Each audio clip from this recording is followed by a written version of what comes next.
we're talking a lot of paper towels.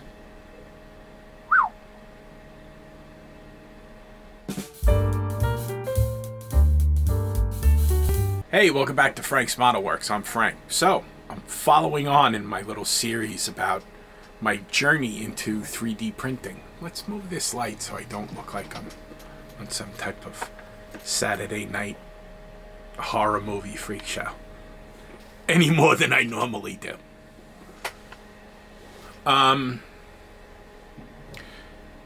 So I'm carrying on with my series on me going into 3D printing and the things that I've learned along the way, trying to impart some wisdom outside of what you can learn elsewhere from more experienced people.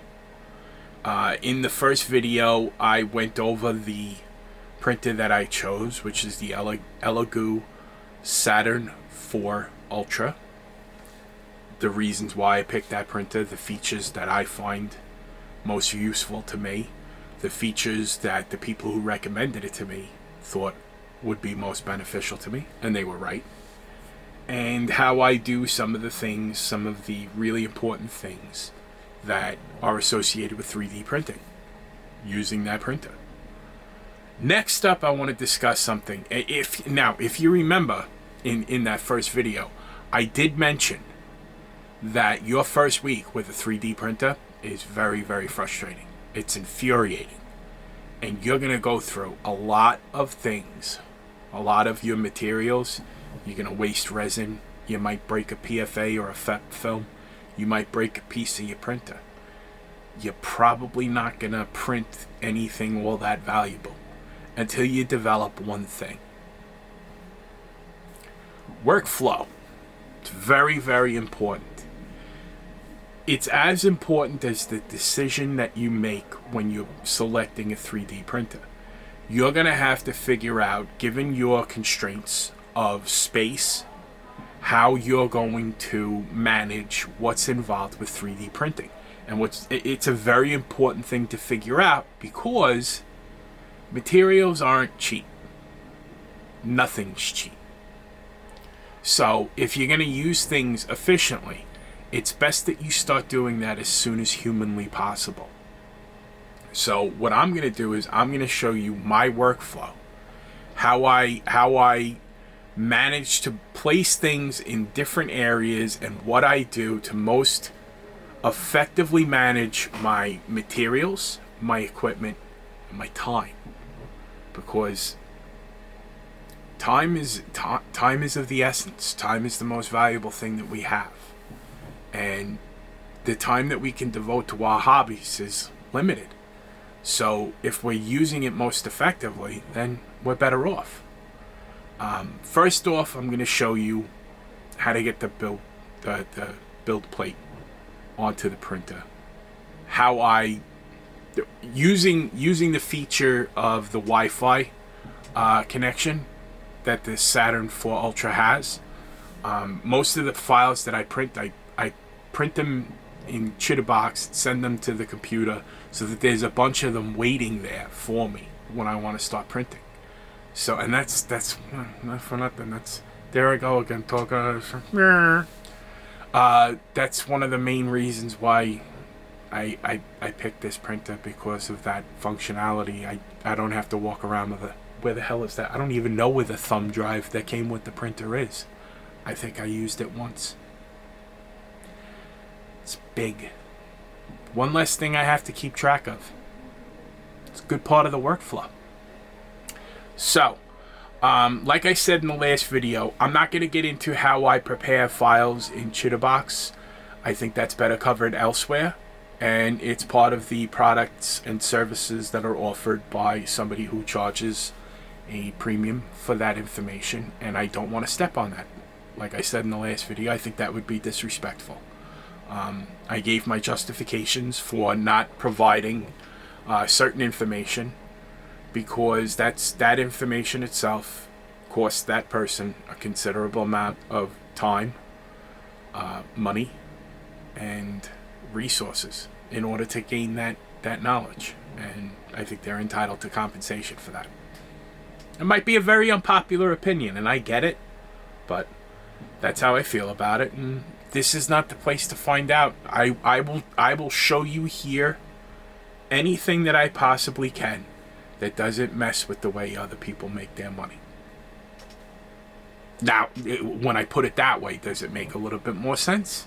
Yeah. So, workflow. How do we manage things effectively? Let's get started.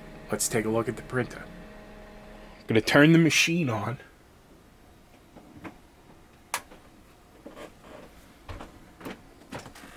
I'm going to close the lid. The machine itself is going to go through a self-diagnostic to make sure everything's working well. I try not to be anywhere near the printer while that's happening because there are sensors that are being calibrated and doodads and whatnot, which is what's happening right now.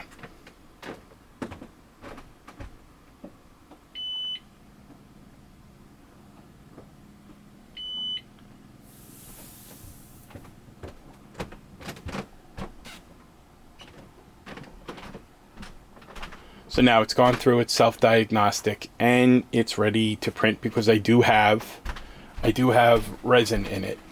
I never fill it up, the resin vat, higher than the bottom of the letters where it says max on it.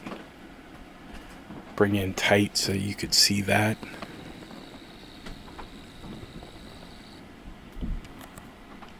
So I never bring the resin level higher than the bottom of the letters.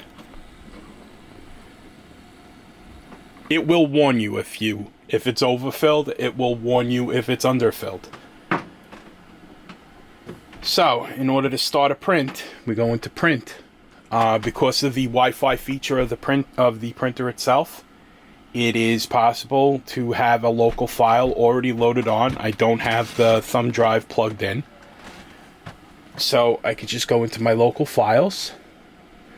I already have stuff in there. So what should we print? Let's print. These are parts to a 1967 Cougar that I already printed the body. So let's print that. Once you hit print, your job is basically done. There is something, it's going to run its own diagnostics. There is something that I want to warn you about. Not that you need to do anything, you just need to be prepared for it when it does happen. And when that happens, I'll pop in. There's a sound that the printer makes, and naturally, because I'm trying to record it, it's not cooperating. But when the first initial bottom layers are being exposed, they do get a little sticky on the PFA film, and they will make a somewhat alarming sound. Don't worry if you hear that. It's perfectly normal. I just want to prepare you for that, because nobody prepared me for that. And the first time I heard it, I fully expected to hear resin running down out of the vat because the PFA film had been breached and my printer was ruined. So I'm just trying to prepare you for that. You'll hear it. It sounds like a ripping, popping sound. It's perfectly normal.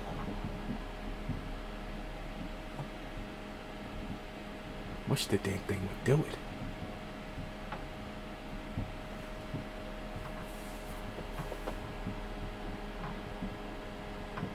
It's particularly alarming because it happens the most, it's the loudest when the PFA film is brand new. So it's going to happen to you on your first print, and it's going to scare you. There it is. But it's usually louder. Alright, so that is perfectly normal. Don't worry about it. Okay, hold on. Okay, so I have just completed how long was that? 6 hours and 34-minute print of 1/25th scale figures of the Munsters and the Addams family. So if you can, I'm going to ask you to refrain from singing the song about the origins of the Addams family and Uncle Fester's role in those origins and what happened to them. The song's in your head now. Sorry. I'm actually a little upset. The place where I got the files for these figures didn't have an Uncle Fester. But I'm going to show you how I take things off the printer, off the build film, get some build plate, get some gloves on. I got a shop towel ready. We're going to open this up. The first thing you do is put your drip tray on.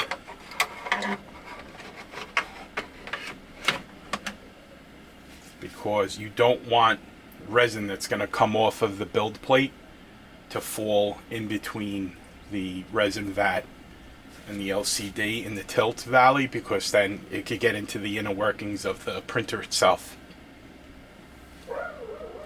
Thank you, Munson.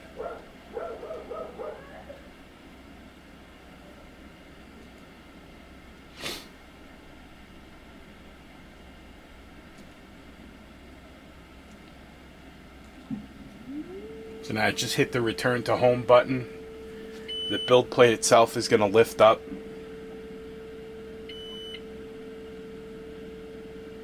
As far as it'll go. The resin vat is also tilting during that. Having the drip tray in place doesn't really affect that. So this is a bit of a tricky maneuver. One of the things that people complained about with the Elegoo Saturn 4 Ultra and the design of the build plate is that it has two separate tiers, because these are springs. These pillars have springs in them, and that's what the self-leveling component of them comes from. Resin gathers on the top of the build plate here, and the way it's kind of, it's not difficult for me because I don't know any different, but it's a little tricky getting it off and making the tilt maneuver so that the resin itself doesn't drip all over the place. So just to show you how I do it. Undo the latch, and then with my right hand, what I'm going to do is I'm going to flip it down and then tilt it that way to pour the resin. Alright, here we go. So I did get a little bit of the resin over by the thumb screws on that side, but not a big deal. It doesn't look like it splashed down, and the splash tray probably stopped it. So this is gonna drip considerably. What I'm gonna do is I have a shop towel. I'm gonna place it on the corner. I'm gonna make a move over to where my cleaning station is. And I'm going to cut, and I'm going to set you up over here.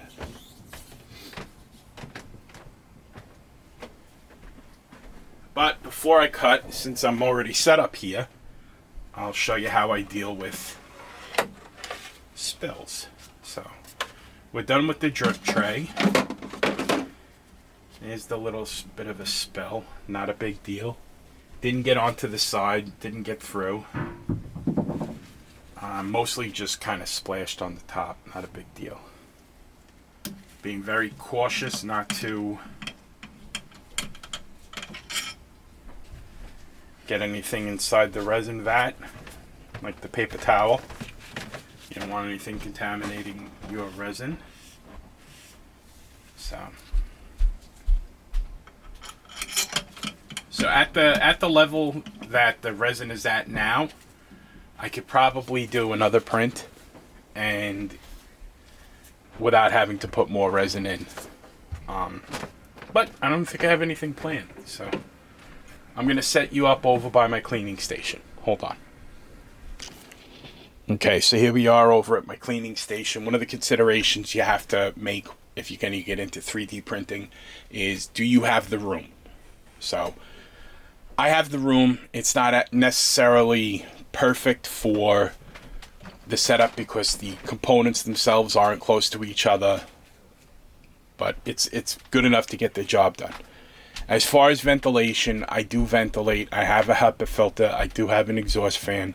I'm not going to show the setup because it's run through parts of my basement that I don't really feel like putting on the internet, if you know what I'm saying. Okay? I don't feel like duking it out with some neckbeard in the comments who's going to be drawn to this video because it's going to have 3D printing in it. That's right, Frank's back. So anyway, I laid it on its side, so most of the resin will have dripped off by now. And now we're going to remove the parts from the build plate. Most people say to use the plastic spatula. I don't bother. I have scratched up my build plate. It doesn't seem to have any adverse effect. Do what you think is best for you. I do have a clean tank and a dirty tank. So the way I get my parts off is get the spatula underneath and I just try to get an opening. I'm not really using a lot of force.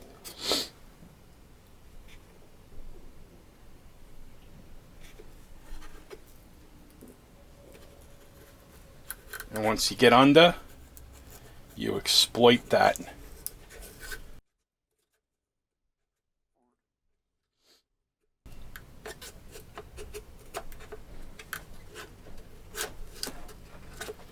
Just keep working it. Just try to be careful. This knife does have a blade on it. And don't use too much force. This is not a force effort. This is a finesse effort. So just keep that in mind. Also try not to... Alright, it's free. Try not to bring the build plate itself in towards your clothing, because these stains do not come out. So now it's disconnected from the build plate. You can touch it. I wouldn't squeeze it. What I'm going to do is I'm going to drop it into the vat, into the bucket. Now this is my dirty wash. It's just water, but it's the first bucket of water that this print is going to go into, and then later it'll go into this bucket, which is cleaner. This is the Elegoo Mercury XS. I'm going to clean it for 6 minutes. We'll come back. In the interim, I'm going to clean off the build plate and the spatula and the silicone mat. You're going to need a lot of silicone mats. Get them on Amazon. Elegoo sells them on their website. Allergies go crazy today. So I get the initial heavy amount off.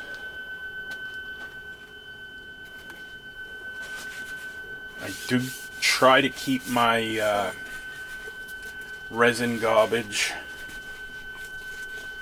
separated from my other garbage down here, and then dispose of my resin per my local guidelines. So check where you live.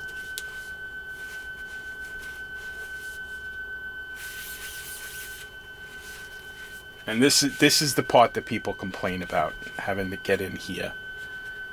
I've done worse things in my life than clean this, so, and I have no other frame of reference. I understand that build plates on other printers are different.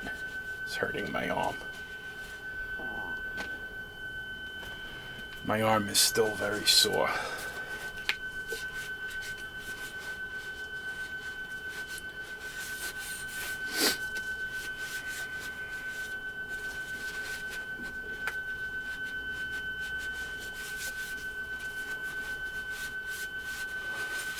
I'm using these shop towels. I buy them in bulk. I try to keep it to less than 5 towels per print, and I'm usually able to do that, just so I'm not really burning through these things so much.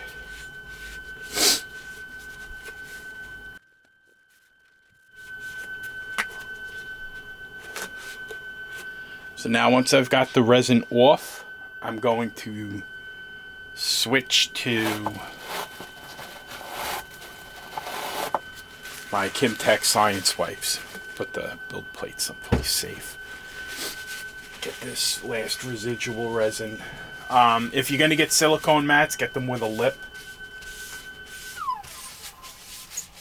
Halfway through the cleaning cycle, the Mercury XS cleaning station reverses its spinning, so that it's creating a whirlpool inside of this bucket and cleaning the residual resin off of the model that I just printed. So now I'm going to put a little 99% isopropyl alcohol on here, on these science wipes, and do one final cleaning of the build plate. You want to make sure it's okay that this is scratched up a little bit. It's scratched up pretty bad. My first couple of weeks in 3D modeling were kind of violent. You just want to make sure that you don't have any cured resin on your build plate, because that could cause a problem.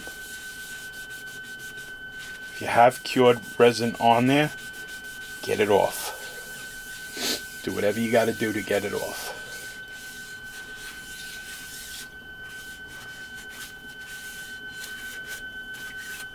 Okay, that build plate is ready to go back onto the printer. Technically, if I felt like it, I could start printing another, put that back on the printer and start printing another file. Still got a minute and a half. All right, I'll come back in a minute and a half. Happy New Year. Okay, so the first dirty cycle is done. I'm going to remove the bucket off the base. It's magnetized because that's how the thing actually works. There's an impeller at the bottom of the bucket with magnets in it. And then there's a wheel inside the base that spins, and it has magnets on it. So now I'm going to move the clean bucket of water onto the base.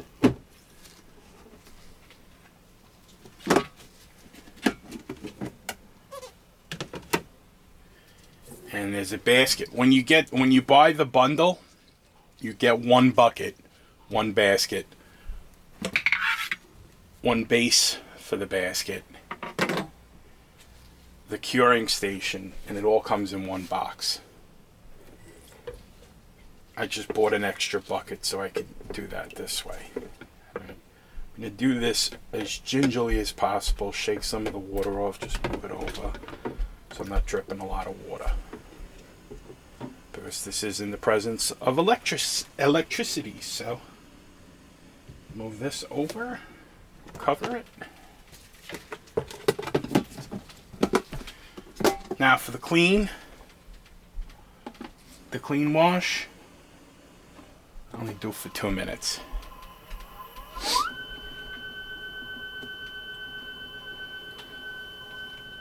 While I'm waiting for that, I'm gonna turn my compressor on, and I'll come back. Okay, so this is the other part of the cleaning station. When I shoot my intros and stuff like that, I'm basically sitting where the camera is right now. So This is what's behind that. So here I have my pieces. You can inspect and see what kind of condition they came out in. Pretty cool.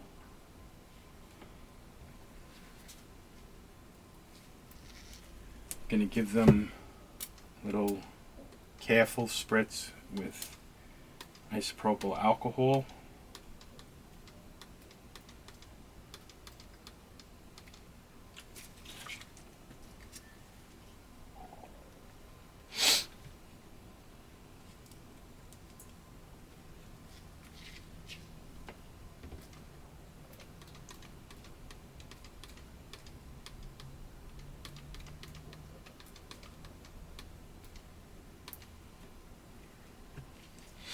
And you can begin to twist them off of the supports.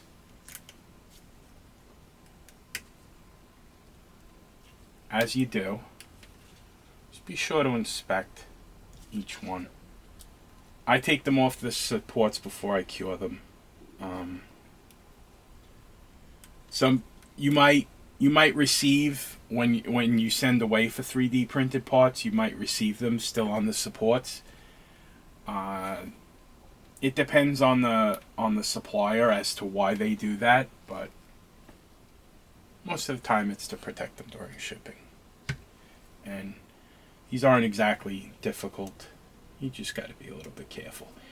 And the suppliers of 3D printed, they put a lot of time and effort into designing how their prints are supported, so that they're easy to remove from the supports while giving you good, high quality prints. So just got to be careful getting Tish off the. Let me wait for her.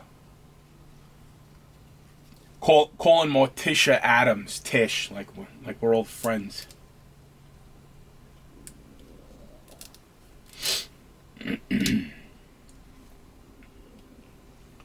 Herman Munster. I love your cheese, Herman.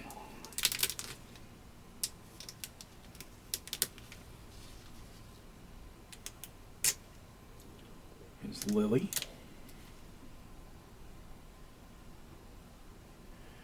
can actually see her heels sticking down. It's amazing.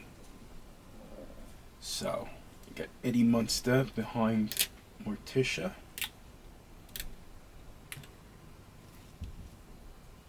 He came out pretty good. Pugsley. Adams.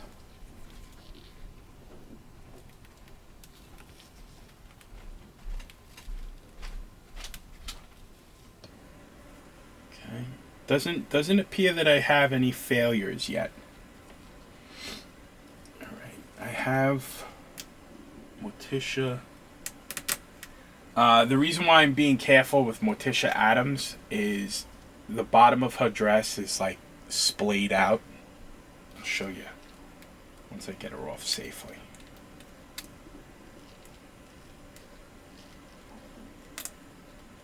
And you don't try to yank them off. Twisting is better than pulling. Okay, I got her off. So that's what I was talking about. I was trying to avoid damaging that. Now, the first time I printed her, I had a problem with her sleeve, but those sleeves are something that would make Borat proud. It's a tough reference. See if anybody gets it. Shame on me.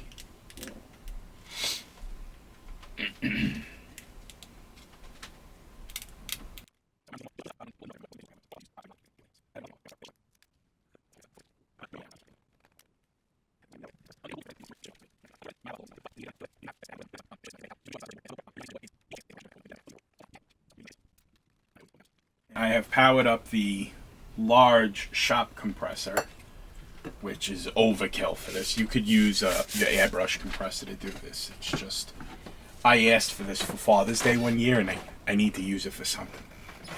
I have it set for an operating pressure of around 20 psi.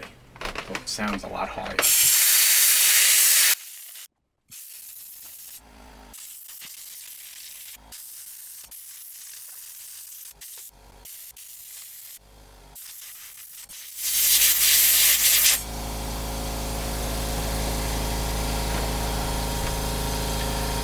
You get the idea. This is loud, so I'll come back when I have something cool to show you. Okay, we got the figures on the turntable of the curing station. So these two towers are going to light up with UV lights, and then there's another little row of UV lights that the turntable rolls over.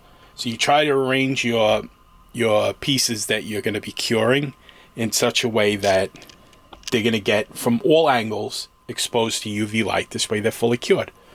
I set typically for 6 minutes. I just cure enough to warrant having that much. Like if you put a car body on, you might have to prop it up like that so that you're sure it's getting all exposed and everything. But 6 minutes, I find, is good enough to cure it using this thing. I haven't tried curing them outdoors yet, and because I find that unpredictable, so which is why I don't use that method. So let's dial it up.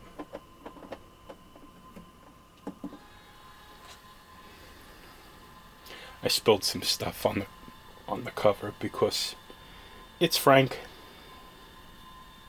So that'll go. I'm going to set up over where I normally am, and we'll talk some more. Hold on. So these are hot off of the press. Well, the curing station. No cleanup has been done to them. There is a little that needs to be done before you paint them. For example, here's Herman. Is this focusing? I keep doing this. I take my glasses off, and this isn't helping. So that's relatively focused. You see there's a little support on his chin. That'll have to be cleaned up. Not a big deal. There's you look around, there's a couple of supports. His coat tail back here has to be cleaned up because there were supports there. But all in all, a beautiful, beautiful print. Now, granted, it did take, I think, about 7 hours to print this, all these figures. So there's, 10 here. So, and when you're 3D printing, it isn't so much the amount of things you're printing, it's the height. So, because Lurch and Herman are Herman's 84.5 millimeters, and Lurch is a little bit, I didn't realize they were that. I thought he was much taller. Anyway, that's what determines. But even if it was just the kids that I was printing, once you're getting considerable height off of the build plate, you're adding time. And then, it's not so much a function. The slicing is the slicing. All of these figures were printed with the settings that I gave in my last video, my first, if you remember, if you made it all the way through that 2 hour and 10 minute epic saga that is typical Frank. My settings were what I haven't changed any, and I printed these. So refer back to that video for the settings that I use in Chitterbox. And again, I use Elegoo water washable. You don't understand something. Like, when I say water, I know it bothers you. I get it. I'm sorry. But if I say water, it makes my ears hurt. If I say it. So, just, that's why I'll go back and re-say it. because this is how I speak. I use Elegoo water washable 8K space gray photopolymer resin. Just because I really don't like the smell of isopropyl alcohol in the quantities that you need to keep on hand. Like those buckets that I showed you, you don't have to go that far up in order to wash stuff like this, but like a body on the supports, you got to go fairly high up in that bucket to rinse that body off. And that's a lot of isopropyl alcohol. And that, you know, it's not like nothing's getting cheaper. A note on the water that I do use. Once the dirty water bucket gets really, really dirty and, you know, like it's foggy, you can't really see, I transfer it into a glass jug and I put it out in my backyard and I wait like a week or two. I go out there. The sun has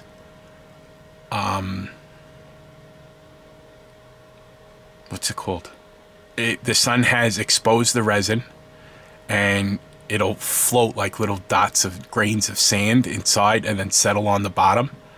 And then I can put that through, pour that water through one of these sieves. And it'll all collect in here. And it'll be a pretty good amount of, it looks like gray sand. And then because that's cured resin, you just throw that in the garbage. And the water itself, I just reuse because it's clearer.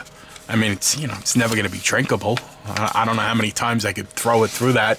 Eventually, I'm going to be adding water to it, I would imagine. There will be loss due to evaporation, whatever the case may be. But it's not like I'm taking it and just throwing it in my backyard. I'm not a slob. You're kind of doing that if you're dumping resin. So these figures came out great.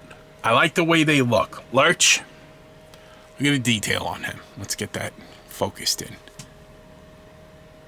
There he is. And Morticia looks lovely.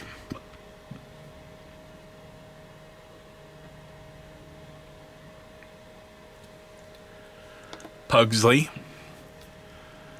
It's a name I've been called many, many times in my life. I wonder why. I'm sure some of you call me that now. It's okay. And here's Wednesday. It's the original Wednesday, not the Jenna Ortega version. Although Ms. Ortega did a wonderful, wonderful job. Kudos to her. Here's Eddie Munster. And when these get painted up, these are going to look cool. Here's Grandpa. He looks fantastic. He looks absolutely... And the first time I printed it, I was hysterical. Because you could see the tip of his nose. There's a support there that you got to very, very carefully take off. But his nose sticks out pretty far, Grandpa. I remember when he used to go on the Howard Stern show. Yeah. He's a funny dude. And I believe Lily's name was Yvonne DiCarlo. She came out nice. And here's Marilyn. I don't really remember what Marilyn looked like. They didn't really show her that often. I know she was pretty, but like I don't think I would have been able to pick her out of a lineup. And then down here we got Mr. Aston as Gomez. Nice. He's got a support coming out of his nose too. See, it just comes right off. And then you go in there with the slightest touch. I wouldn't even take sandpaper to it. But it bears a pretty good resemblance to Mr. Aston. So that's that. Alright, let's put you on the tripod and sum it up. You're gonna sing it in your head, but don't sing it outside of your head. Anyway, so that's my workflow. That's what I go through, the little rituals that I go through when I'm gonna do a 3D print. I try to organize where I do all of my computer work at once, send everything to the printer, so that, because you can't send anything to the printer while the printer is running. It'll just tell you in Chitterbox that it's busy. The network sending dialog won't even come. It'll come up. It's going to tell you that the printer's busy. So I do all of my computer work in Chitterbox, send it to the printer, print when I want to print, go through my cleaning and curing ritual, admire lovingly the things that I have created,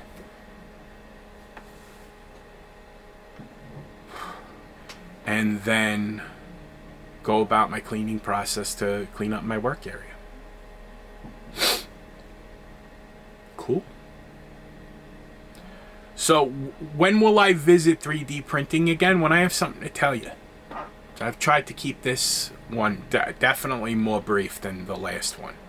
But the last one, I had a lot of stuff that I needed to tell you. And like I said in the last one, I'm trying to persuade you into getting into this aspect of the hobby.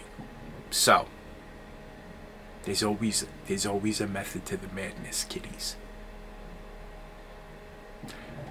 With that, just got an email.